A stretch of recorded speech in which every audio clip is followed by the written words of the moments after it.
What's going on, guys? Pat here. Man, I just wanted to challenge you guys to take the leap. So the last year I have just felt God really pressing on me to prepare, to be ready, to leap when I say leap. I've not audibly heard that, but I've just felt that so strong in my prayers. I've felt that he's put signs and stuff in my everyday life of just kind of showing me that that's something I need to be looking towards, is preparing for that next step. And I don't know what that looks like. Just getting done with the second little battle with cancer in the last 2 years. So much of my focus really has been just on beating this thing and getting right, and also enjoying as much time with family and getting my health right and all these things that to all of a sudden come out of that and feel like he's kind of ready to flip what was my norm and my world kind of upside down. In some ways it's scary. I will say, I know enough now about life and about how good our God is that I'm not going to say no.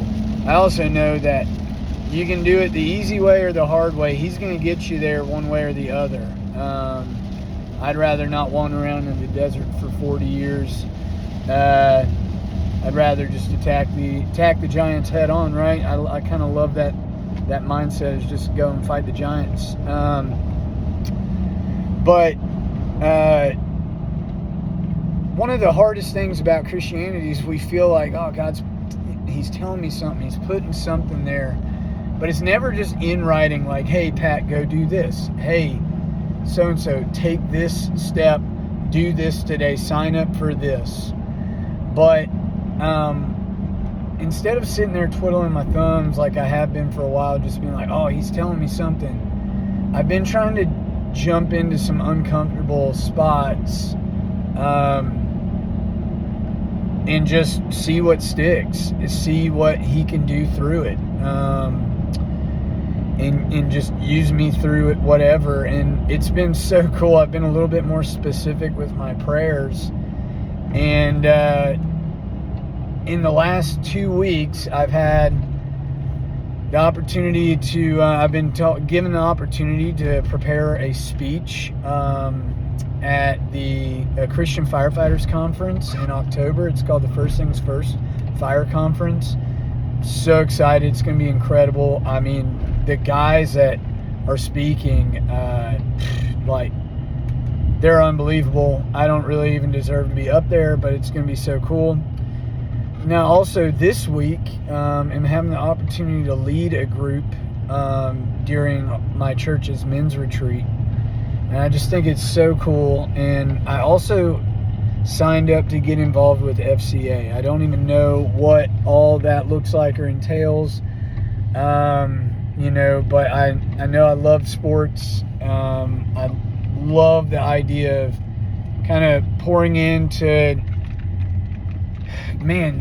high school age kids, maybe even college kids. So just they're up against it more than I could ever have imagined being, and just to be able to pour into them would be really powerful too. But man, that's my challenge for y'all is, dive into the Word, seek wise counsel, but also don't be afraid to take some of these leaps.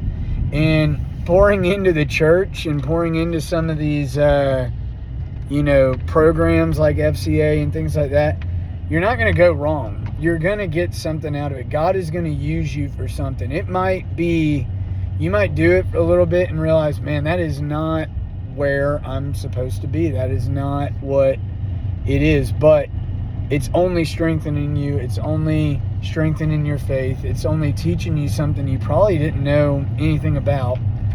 And so, and on top of all that, man, how many times have you been just up against it, felt like you were at the bottom, had nowhere else to go, And God uses one interaction, one conversation, one introduction to somebody that, man, whether it's a job opportunity or they introduce you to their friend and that friend becomes your wife, like, dude, that's how God works. I mean, it is the little things that, he does in just the most far-fetched situations. It's so cool just backtracking through my life and thinking of some of the biggest things in my life God used were just in moments when I did not feel prepared. I did not feel worthy of any of that whatever scenario that was. And man, I'm so grateful for it. And so just trying to take those leaps, and I'm challenging you guys to do the same and go learn something, man. Have that opportunity. You don't have to be a pastor to share the word. You don't have to be a pastor to pray over somebody or to lead. Just get involved and see what your church can use, and most importantly, what God uses you for. So I love you guys. A little bit of a different rant, but it's just something that's been heavy on my heart, and I think we need more men doing that now more than ever, to be honest. So praying for that.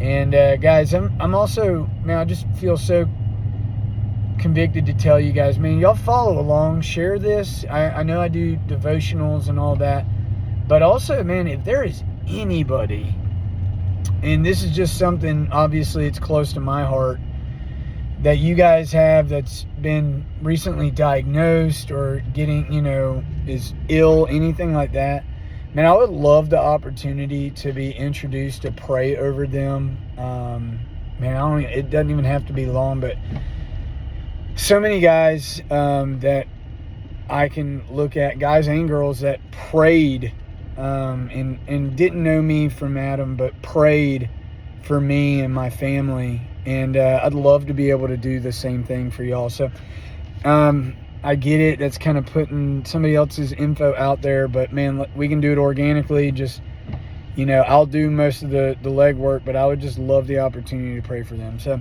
anyways, guys, I love y'all. Y'all have a great week. Be safe, and I'll talk to y'all really soon. Peace.